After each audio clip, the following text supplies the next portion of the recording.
E aí, gente, vamos embora com o podcast de hoje. Foi lá ontem no gravei, né? Tava um pouquinho corrido, dia a dia, fica nesse nosso corre do dia a dia.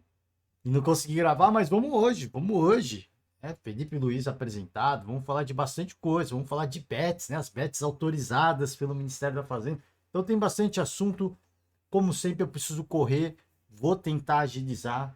Tô querendo. A meta é terminar aí em menos de 20 minutos. Vamos tentar. Pô, eu tenho que me policiar, ficar de olho. Ó, eu já tô enrolando. Vamos lá. Bom, tá aqui, né? Acho que o grande assunto da vez. O novo técnico do Flamengo, Felipe Luiz. Alguns vão falar que é interino, alguns vão falar que é temporário. E eu vou dizer que é técnico, né? Técnico é técnico. Aqui o artigo por Ana Carolina Lima e Letícia Marques. Será o treinador efetivo, né? O clube anunciou de fato. Contrato até final de dezembro de 2025, né? Até final de dezembro, né? Até dezembro, até o final de 25, né? Não sei, pode ser o final de dezembro, eu não sei até quando vai o contrato, mas enfim, final de 25 dezembro, tá? Contrato. Então já foi efetivado. O Flamengo faz a sua aposta aí no Felipe Luiz. Por isso que eu falei, inicialmente anunciado como interino, como um treinador temporário. Eu acho que ainda muita gente o considera assim, porque treinador jovem, né, se aventurando no ambiente profissional, ele que teve uma carreira é, bastante, bastante interessante na base do Flamengo, mas dessa vez um time principal, assumindo um time principal, ainda mais um time galáctico como o do Flamengo. Muita gente pode falar, pô, é tão galáctico assim? Comparar o nível dos atletas do Flamengo com tantos outros, como por exemplo do Flamengo, do Palmeiras, eu considero como um time galáctico. É muitos jogadores de seleção. Talvez o nível técnico, se você pegar o time titular do Flamengo, o nível técnico bate de frente tranquilamente com o Palmeiras, com o Botafogo, mas o Flamengo tem elenco. Esse que é a grande parada. O Flamengo tem elenco, o Flamengo tem time titular e tem um banco fortíssimo. Fortíssimo. Por isso que eu classifico como um time galáctico. E não é jogando pressão, como muita gente acha que, tá jogando pressão. Não, é justamente para exaltar o trabalho.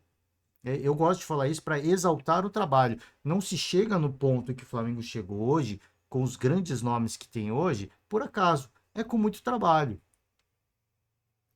O Corinthians monta um time interessante, dá para dizer que até um time galáctico, um time titular galáctico, dá para dizer, mas qual o custo disso?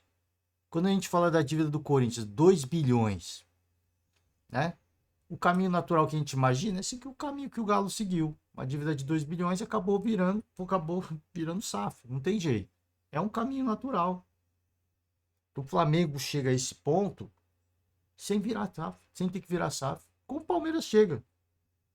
É o Palmeiras que tem a promessa aí de um patrocinador master multimilionário, um dos maiores do país, se não o maior, né? Tá buscando para conseguir rivalizar com o Flamengo, por exemplo, que é difícil, né? É difícil. Tamanho da torcida, o, o, o poder, né? O poder financeiro está diretamente relacionado com o tamanho da torcida. Mas enfim, vamos lá. Felipe Luiz, primeiras aspas como treinador do Flamengo, sei que alguns jogadores vão ficar bravos comigo. Já deixa claro que não vai ser um treinador resenha. Tem os prós e os contras. O pró é que conheço esse grupo como ninguém e sei das lideranças e o que acontece. Eu estava presente nesse grupo há 5 anos. Acho que só chegaram 3 ou 4 jogadores depois que me aposentei. Eu conheço todos eles. Eu sei que vou tomar decisões que vão incomodar alguns jogadores e que alguns deles vão ficar bravos comigo. Mas não é com o Felipe Luiz pessoa, é com o Felipe Luiz treinador. É importante separar. Ainda bem que o Felipe Luiz já deixa essa aspa aqui. Essa é uma aspa importante, né? Ele até cita a palavra importante. É importante. Essa é uma das aspas importantes. Quando as lideranças do elenco, quando os jogadores, quando se fala do assunto panelinha, né? A panelinha estão queimando o treinador. Eu acredito que nenhuma das panelinhas tem o intuito de atingir o treinador de forma pessoal. O que você é como pessoa, o que o treinador é como pessoa, é uma coisa. Aqui Nós queremos jogar. Aqui é o ambiente profissional. Você está me pondo no banco de reservas, você está mexendo com o meu lado profissional, com o meu lado jogador. Como pessoa, aí, cara, não dá para julgar, né? Às vezes não tem um contato íntimo. Então, se o Felipe Luiz for queimado, é importante ele já, ele já saber que vai ser com o Felipe Luiz treinador. Ainda bem que ele já tem ciência disso, conhece as lideranças, diz que alguns vão se incomodar, vão ficar bravos. Eu acho que alguns jogadores vão para o banco de reserva, é normal, ele vai fazer ele vai rodar o elenco, vai fazer essa rodagem de jogadores, mas ele vai manter a liderança sempre próximo. Eu acho que esse deve ser o caminho. Se o Gabigol hoje ainda é uma liderança, ele vai jogar.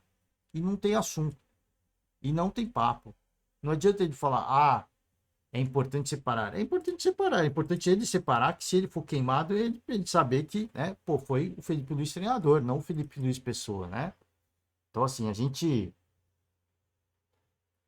Perdão, gente, tomando um cafezinho aqui. A gente sabe o que tem acontecido no Flamengo nos últimos anos, e a gente sabe que a gente não pode cravar absolutamente nada em relação a panelinhas, os jogadores queimando treinadores. Isso não dá para opinar. A gente obviamente ouve e repercute o que a imprensa noticia, o que os influenciadores noticiam, porque eles têm contato com pessoas próximas e muitas vezes contato direto com jogadores lá dentro. Então, assim, a gente não trata isso como uma verdade absoluta, mas a gente dá um certo respaldo, a gente dá uma certa moral para esse tipo de assunto. Porque eu não tenho contato com ninguém, mas os caras têm. E se alguém falou, pode não ser a realidade, pode não ser a verdade absoluta, mas tem um ruído.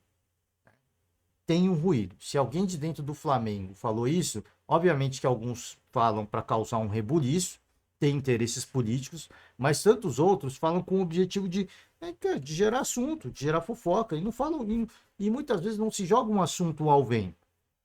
Essa não é a verdade absoluta. O Sampaoli cair não foi porque os jogadores decidiram que não vão jogar mais para ele. Mas há um certo ruído de, pô, o jogador tá bravo, tá chateado, a panelinha não gostou. Significa que isso levou à queda de rendimento? Não necessariamente. Às vezes os jogadores, eu falei muitas vezes isso, às vezes os jogadores falam, ele não é um sabe-tudo, né? Não é ele que jogou na Europa, não é ele que foi treinador de seleção, não é ele que foi treinador de equipe europeia. Vamos fazer exatamente o que ele está pedindo, para ele ver que o trabalho dele é limitado. E aí os caras vão lá, faziam exatamente o que o São Paulo pedia e não davam em nada. A mesma coisa o Tite. Pô, não é ele que foi treinador da seleção, não é ele que é considerado por muitos o melhor treinador brasileiro em atividade. Vamos fazer exatamente o que ele está pedindo. E ele vai ver que o trabalho dele é limitado. Então eu muitas vezes eu acho que não há essa panelinha, essa má intenção, porque eu sempre digo aqui, eu não acho que ninguém veste a camisa como a do Flamengo para falar, vou fazer um trabalho de merda hoje. Os caras, pô, eu vou vestir, vou fazer o que eu posso. Não gosto, tá? Não gosto. Então, assim, se me pedir para improvisar, para fazer alguma coisa, eu não vou fazer, porque eu não gosto, não tô feliz. Agora, assim, vai me pedir para ficar nessa área do campo, nesse setor do campo, vai me pedir para atacar a bola nessa área do campo, eu vou fazer o que ele tá pedindo, mas eu não vou fazer nada além disso. Vou cumprir o meu trabalho à excelência. Quanto a isso, ninguém pode questionar. O Tite não vai poder questionar se eu fiz o que ele pediu ou não, porque eu vou fazer. E eu vou fazer de forma exemplar. Só que aí ele vai ver que só isso não basta. É preciso deixar os jogadores felizes também. É preciso dar liberdade a alguns jogadores. Então eu acredito que muitos dos trabalhos, dos últimos trabalhos que não fizeram sucesso, que não deram certo, os jogadores faziam exatamente o que o treinador pedia. Para o treinador ver que o trabalho é limitado. É importante você conciliar ter o trabalho tático, de ter a disciplina tática, mas alguns jogadores que tem o Flamengo, é preciso um improviso. É preciso que outros atletas joguem para outros atletas. Não dá para o Arrascaeta ficar fazendo um trabalho tático, um trabalho tático com uma disciplina tática no ataque, na defesa, marcação pesada, porque ele é o cara do improviso. É preciso que outros atletas joguem para ele, para que ele tenha liberdade, como o Tite fazia na seleção com o Neymar. É preciso que alguns jogadores, como o próprio Bruno Henrique, tenham liberdade para sair um pouco mais, para não voltar de vez em quando. Mas não, pô, temos um trabalho tático a ser cumprido. Já que é isso que o Tite quer, é isso que eu vou fazer. Mas não vai dar tempo de eu chegar no ataque. Arrancar, pegar o contra-ataque, pegar a bola, né? Tentar interceptar a bola ali, forçar um erro de passe do goleiro. Não dá, porque não há margem para o improviso. Muitas vezes, quando você ataca em bloco, quando você avança as linhas em bloco, beleza. Agora, e se eu quero ficar lá na frente como centroavante? Só para fazer aquela fumaça? É o Bruno Henrique, atleta alto, pô, é intimidador. Você fica com um cara, com o Bruno Henrique perto de você o tempo inteiro, você força o erro do cara, né? Se o cara for. Se o atleta não for experiente, ele vai dar uma tremida. Então tem uma série de situações, né? Tem uma série de situações. E o discurso inicial já pode incomodar muita gente. E como eu falei, se incomodar, é importante que o Felipe saiba que não é com ele pessoa, é com ele treinador. Ainda bem que ele já está ciente disso. Eu sei da capacidade que tem o Gabriel, não importa o tempo de contrato, se são 2 meses, 2 anos ou 5 anos. Eu vou dar a vida por ele e por todos os jogadores para melhorar individualmente, para que joguem coletivamente organizados, que eles sejam peças dessa engrenagem que façam a equipe funcionar. Falou do Gabigol, por isso que eu falei, se ele ainda for uma liderança do elenco, uma liderança relevante e importante, ele vai jogar. Ele vai jogar, tá? Vamos embora. Escalação do Flamengo. Fabrício Bruno é sacado do time titular no último treino antes da semifinal, jogo da Copa do Brasil. Aqui, ó, provável escalação: Rossi, Wesley, Léo Ortiz, Léo Pereira, Alexandro, Pulgar, De La Cruz, Arrascaeta. Cara, cada nome que eu falo, assim, é surreal, cara. Arrascaeta, Gerson, Plata e Bruno Henrique. É surreal esse time do Flamengo. É surreal esse time do Flamengo. Por isso que a cobrança do Tite tinha que ser alta. Cara, olha o time do. Olha a provável escalação do Flamengo. Esse time não jogava com o Tite. Não jogava nada, né? Vamos ver, cara. Vamos ver as mudanças. Vamos ver se melhora o futebol. Cara, assim, o que eu espero do Flamengo? Não espero uma mudança tática, uma revolução tática. O que eu espero é uma mudança de postura. Né? Eu acho que não só eu, o torcedor, né? O torcedor vai cobrar se jogar mal, mas o torcedor consciente, lúcido, o que ele espera ele espera um trabalho como o Jorge Jesus inicialmente. Ele espera uma mudança de postura dos atletas, uma equipe que tenha alma, que tenha coração, porque com o Tite, a equipe era a cara do Tite, a cara do desânimo, a cara do cara que se esconde, que não assume os BO, que não assume o que fala. Ah, não fiz promessa. Tudo bem, por mais que não tenha feito, mas você falou, bate no peito e fala, falei mesmo, não deu certo. A responsabilidade é minha, eu sou o treinador, pô. Você vê que nem coração essa equipe tem, porque o treinador também é omisso. Ah, não, não falei não. Ele perde mais tempo se justificando, falando que não prometeu nada, do que pedindo desculpa pra galera. Eu falei mesmo, pô. Tô no erro. Armei o time errado, não funcionou. Peço desculpas, eu sou o treinador, eu escolho quem joga. Eu escolho quem começa e quem vai ser substituído. A culpa é minha, então. Né? Mas nem isso. Se de repente tivesse isso, o torcedor fala, pô, o cara assumiu o BO pelo menos, né? Mas nem isso, né? Nem isso. Vambora, vamos seguir aqui. Torcida do Fluminense, torcedores, o grupo de torcedores vai ao CT e tem reunião com o Mano Menezes e diretoria. Bom, tá aqui, né? Não preciso falar muita coisa.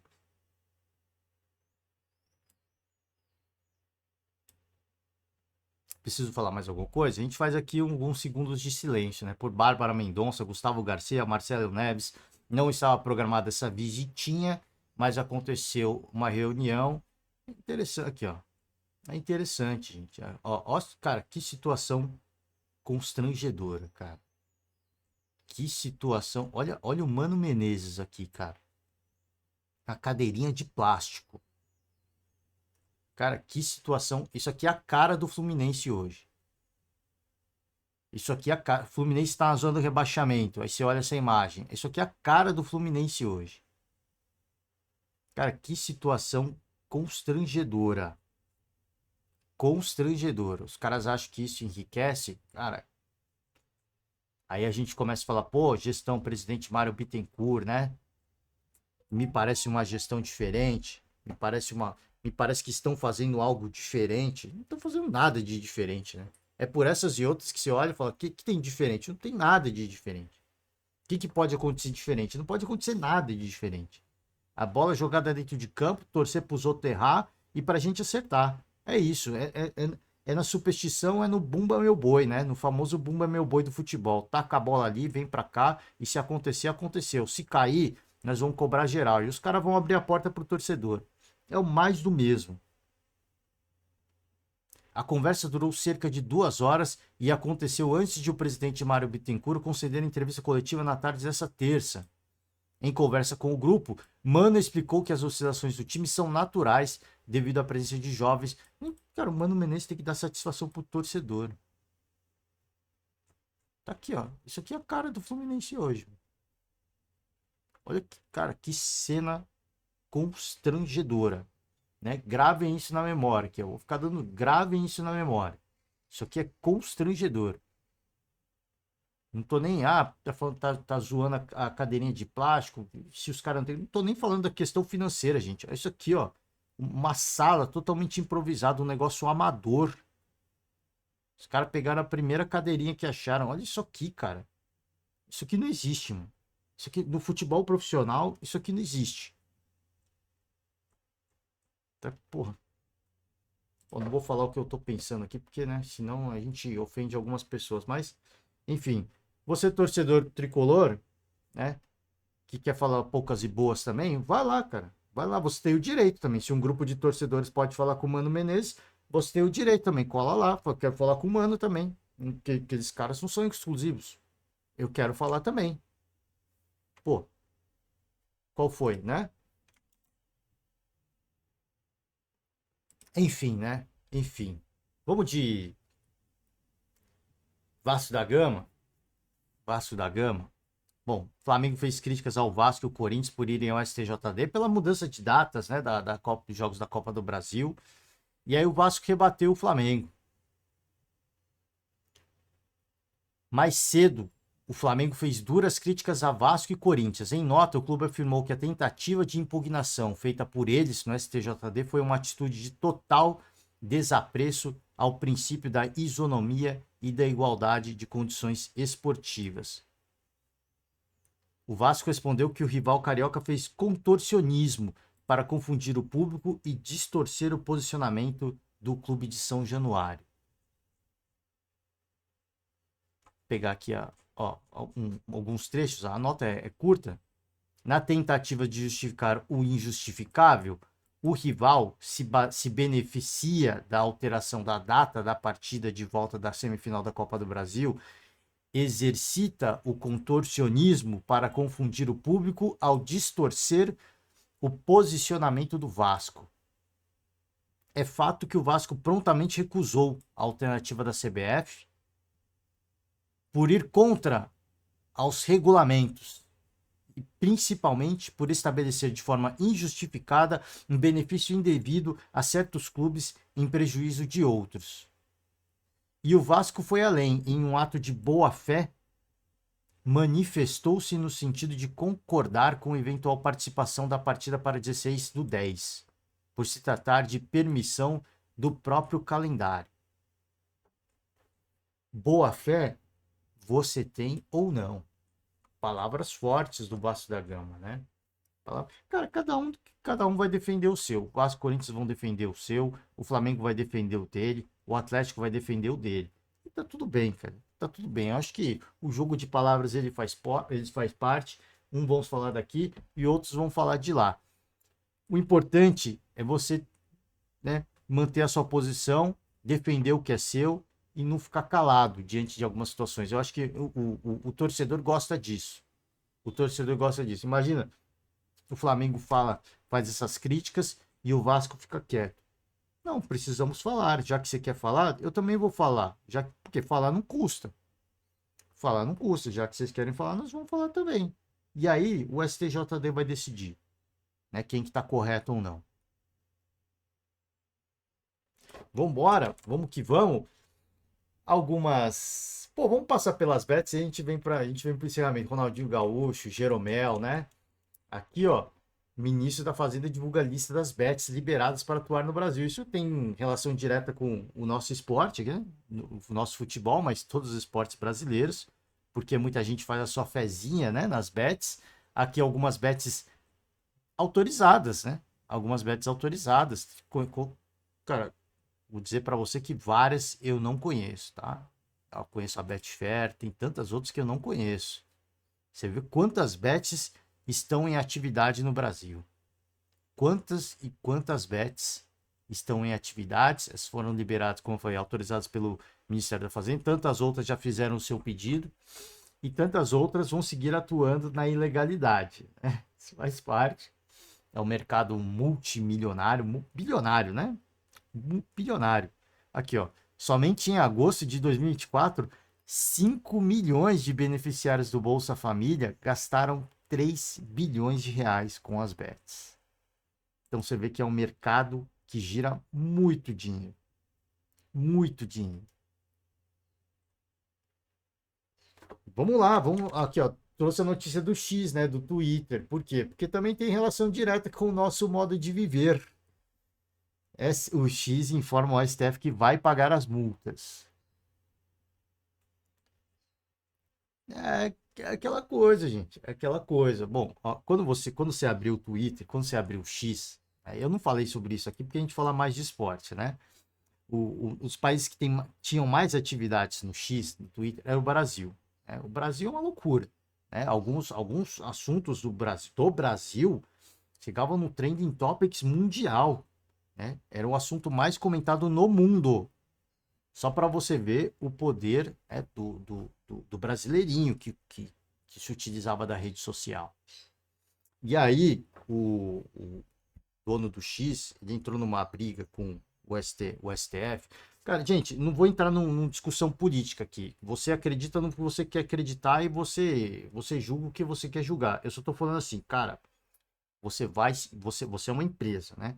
Você vai se digladiar com uma entidade, né, um dos três poderes da República de um país como o Brasil, tá? De um país como o Brasil, que é o maior país, a maior economia da América do Sul, né? Talvez a maior economia da América Latina, junto com o México. Então você vai entrar numa queda de braço com a maior economia da América do Sul, da América Latina, enfim, não sei quem é maior, se é a economia é do México ou do Brasil hoje. Peço perdão pela falta de informação. Sei que os dois estão lado a lado, né? São duas economias muito fortes e com um público, com um mercado consumidor que estão na sua plataforma entre os maiores do mundo. Do mundo. E aí você simplesmente entra nessa guerra de forças achando que vai acontecer um pandemônio, né, uma insurreição, que o público brasileiro, né, que a população brasileira vai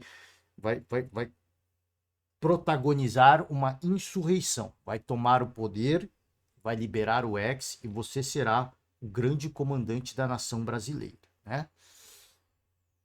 Eu não sei, ele é um bilionário, ele deve conseguir muita coisa, né, na base do dinheiro e da força. Né? A gente sabe, pô, o cara tá acostumado a ter poder. O cara, o rapaz está acostumado a ter poder. Ele é um grande empresário. Ele é um empresário bem sucedido. Mas você vai entrar numa guerra de forças com um governo, com uma nação. Uma coisa é você entrar em guerra com, sei lá, pegar um país aqui do Brasil que está enfrentando dificuldades, como a Venezuela, por exemplo, tem as suas dificuldades financeiras, né? Uma coisa é você encarar a Venezuela. E aqui todo respeito à Venezuela, mas dá para a gente comparar a economia venezuelana com a economia brasileira. E o público também, né? O público que acessa a sua rede. Se bem que eu acho que o X nem é permitido na Venezuela, né? Se eu não me engano. Mas enfim, imagina que fosse. Guatemala, pega o Guatemala. Pô, vou entrar numa guerra de força com o governo guatemalteco. Então, o Guatemala tem os seus problemas também, né? Vamos pegar o Uruguai, então. Uruguai, que é né, uma nação bem organizada aqui, né? Na América do Sul, economia forte, né? Índices do IDH, né? A forma como o uruguaio vive, né? É um modo de viver interessante, né? País bem organizado, enfim. Talvez esteja entre os maiores IDHs da América do Sul, talvez, eu não tenho certeza. Chile, Uruguai, deve estar ali, né? Deve estar ali, deve estar melhor que o Brasil, o IDH, né? Que é o Índice de Desenvolvimento Humano. Então, você imagina, vai entrar numa guerra de forças com o governo uruguaio. Você pode até entrar numa guerra de forças, porque ali o mercado não é tão ativo quanto o do brasileiro, né? Não tem tanta gente usando. Pô, de repente perdeu o consumidor uruguaio, pesaria, mas não tanto. Você imagina que a perda em termos de contratos de patrocínio, né? De propaganda e marketing que aconteceu com o banimento do X. O quanto de receita que o X deixou de receber nessa brincadeira. É por isso que a gente está falando, e está diretamente relacionado ao futebol, porque muitos anúncios de bets, né, de marcas esportivas, estão estavam ligadas ao X, né? Estavam ligados ao X. Então, aparentemente, ele vai ceder. Mas tem jeito, por isso que eu falei, gente, volto a repetir. Você pode acreditar no que você quiser, pode achar que né, ministro está errado e tudo mais. Não vou entrar nessa discussão. O que eu entro na discussão é o seguinte, cara, você vai desafiar uma nação como a brasileira, é complicado, né? É complicado. O Brasil pode até ter seus problemas, mas você acha que assim, pô, recentemente o Brasil entrou num conflito com o Estado de Israel, né? Não sei se vocês acompanharam recentemente, faz alguns meses, né? O presidente do nosso país falou algumas coisas sobre Israel e tudo mais. E aí o pessoal ficou bravo lá, respondeu, retrucou e tudo mais. Deixa assim, Israel fala o que quer no termo da diplomacia. Mas você acha que Israel vai entrar num embate com o Brasil? Assim como o Brasil entrará no embate com Israel? É, não tem como, gente. Não tem como. Não tô falando embate bélico, né? Embate bélico, o Brasil. Pô, Israel amassa o Brasil, né? Não tô falando embate bélico.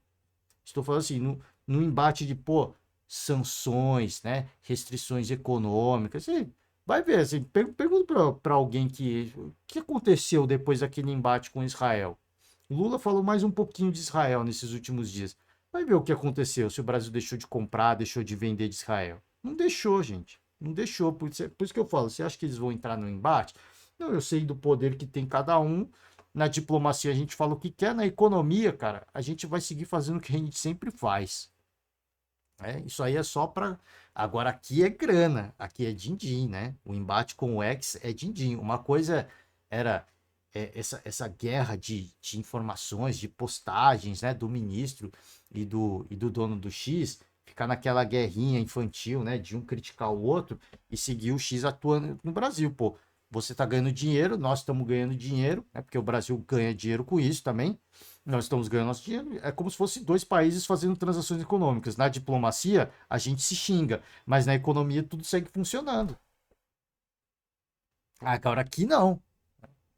Aqui não. Quem tem a perder mais é o X, porque o mercado consumidor brasileiro é uma loucura, né? É um caminhão, é uma fábrica ilimitada e infinita de memes quando se fala de X. E os caras devem estar vendo, né? Muito provavelmente o X deve estar vendo que outras redes sociais estão ganhando espaço, estão ocupando o espaço deixado pelo X. A atividade, por exemplo, no Threads aumentou muito. Não é a mesma coisa, mas já está melhorando.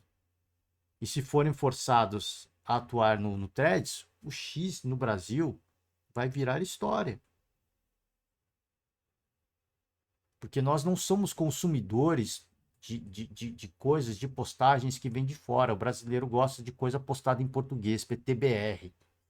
Então, se a fábrica de memes migrar, né, migrar para o Threads vai ser a rede social que vai bombar. Que ainda não foi. Ainda está, né, pessoal tá se adaptando, tá quebrando alguns preconceitos, fala, pô, que negócio ruim, aplicativo zoado, né? Tá melhorando, gente, tá melhorando. Então, acho que diante disso, os caras veem, os acionistas veem, falam, pô, tá melhor. Por que você tá falando tanto disso? Porque tem relação, eu sinto falta e tem relação direta com o nosso esporte, né? Era um dos principais veículos que eu utilizava para me atualizar em relação aos esportes, não só no Brasil, mas no mundo. Mas vamos seguir. Vamos finalizar. Ronaldinho Gaúcho, mais um dos seus rolês aleatórios, anunciado como embaixador de Miami para a Copa do Mundo de 26. Tá aqui, né, algumas imagens. Ele recebeu a chave da cidade de Miami. Tá aqui ele todo no estilo, né? Pentacampeão mundial. Tá lá, né? Tá lá, deve aparecer na abertura da Copa ali. É uma alegria muito grande ser anunciado como o primeiro embaixador de Miami. É uma honra continuar construindo esse legado em torno do esporte que eu mais amo. Tá aqui, né? O bruxo, né? A grande lenda do nosso futebol. Faz falta, hein, gente? Pô, todo respeito, faz falta o Ronaldinho Gaúcho. Para finalizar, já que eu já me delonguei mesmo, já estourei o horário, vamos embora, né? Eu tinha pouco tempo, mas a gente foi falar de X e tudo mais. Vamos aqui, ó. Jeromel. Jeromel anunciou a aposentadoria no final da temporada, né? Deixará o tricolor gaúcho depois de 11 temporadas. Gostaria de comunicar a vocês que decidi me aposentar ao final do ano. Como sempre tive muito respeito e carinho pelo torcedor, gostaria que eles soubessem por mim. No final do ano, encerro minha carreira. Sei que ainda faltam 2 meses para o final do ano. Vou continuar fazendo o meu melhor, como sempre fiz nessa última década. Essa é minha decisão final. Converso bastante com a direção, com a comissão técnica. Todo mundo já está sabendo. A gente deixa aqui a nossa singela homenagem ao zagueiro de 39 anos, 11 temporadas, pelo Clube Gaúcho, 405 jogos, 216 vitórias, 98 empates, 91 derrotas, aproveitamento de 61,39%, fez 15 gols, deu 5 assistências de janeiro de 2014 até o momento. Lendário Jeromel. Lendário Jeromel. Conquistou um total de 11 títulos. A Copa do Brasil de 16, a Libertadores de 17, a Recopa Sul-Americana de 18, além de 7 títulos do Campeonato Gaúcho. Lendário Jeromel.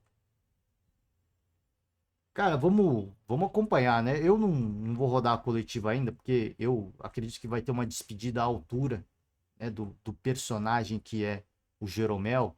Então, quando acontecer de fato, a gente vai fazer um podcast, né, mais especial para falar da aposentadoria do jogador. Ele anuncia agora, né? Vai seguir em atividade e no final da temporada deve ter uma homenagem à altura da lenda que é o Jeromel. Então fica a nossa singela homenagem por hora, porque ele anunciou a aposentadoria agora, né? Mas vai seguir em atividade até o final da temporada.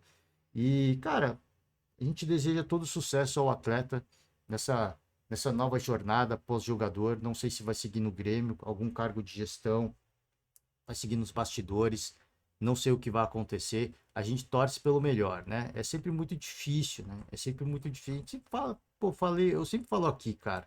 É muito difícil. Porque o atleta, o jogador de futebol, pode falar, pô, mas eu trabalhei tanto para chegar onde cheguei, mas é o que eu falei, todo mundo trabalha para chegar onde você chega, para se consolidar, para ser uma referência, mas sonhar mesmo, você sonhou em ser o que você é hoje? Pô, não, eu trabalhei muito, mas não era o meu sonho. O atleta de futebol, cara, sonho do cara, ele come o pão que o diabo amassou, aqui no Brasil pelo menos, para chegar no profissional, e de repente ele se vê tendo que abrir mão desse sonho. Pô, ele conseguiu o sonho com a carreira profissional e de repente ele diz, pô, agora o meu sonho acabou. O que eu vou fazer agora?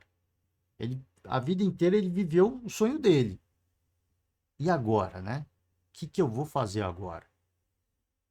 Por isso que a gente sempre fica, eu digo por mim, né? Sempre fico sensibilizado, porque, cara, assim, eu falei, pô, todo mundo tem o seu corre, tem a sua carreira, tem a sua atividade profissional, luta muito por ela, mas nem sempre é seu sonho. Fala, cara, não gosto muito, mas eu sou bom nisso, eu sou bom no que eu faço.